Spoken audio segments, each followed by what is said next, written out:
শীতকালীন একটি সবজির কথা যদি বলেন তাহলে বাঁধাকপির নাম অবশ্যই আসবে। শুধুমাত্র গাছ লাগালে আশানুরূপ ফলন আপনি কখনোই পাবেন না। প্রথমে আপনাকে নির্বাচন করতে হবে এই ধরনের সবজি চাষের জন্য উপযুক্ত পাত্র। আপনারা চাইলে মাটির টব বা প্লাস্টিকের টব ব্যবহার করতে পারেন, আবার গ্রো ব্যাগও ব্যবহার করতে পারেন।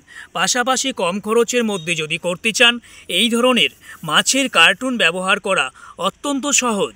আমি যেহেতু বাগানে খরচ খুবই কম করি, তার জন্য 20 টাকা দিয়ে কিনে এনেছি বাজার থেকে মাছের কার্টুন।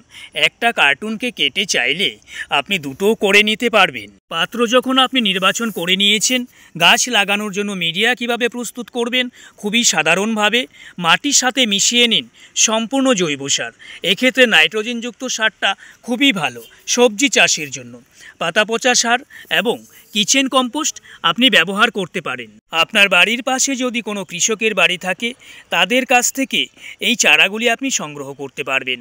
নতুবা বীজগুলো একটু কস্টলি হয়, যেহেতু আমরা ছাদ বাগানে চাষ করব অল্প পরিসরে, এতগুলো বীজ কিনে আমাদের অনেকটাই টাকা চলে যায়।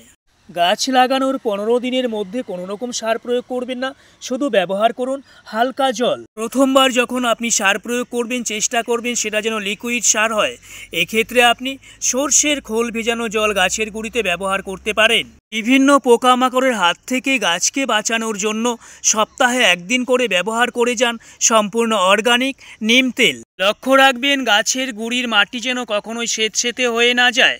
স্যাঁতসেঁতে হলে বিভিন্ন পোকামাকড়ের আক্রমণ যেমন হবে, পাশাপাশি গাছে ফাঙ্গাস আক্রমণ করবার ভয়ও থাকে। শীতকালীন সবজি চাষের এই সুন্দর মরশুমে সাজিয়ে তুলুন আপনার বাগানকে বিভিন্ন শাকসবজি দিয়ে।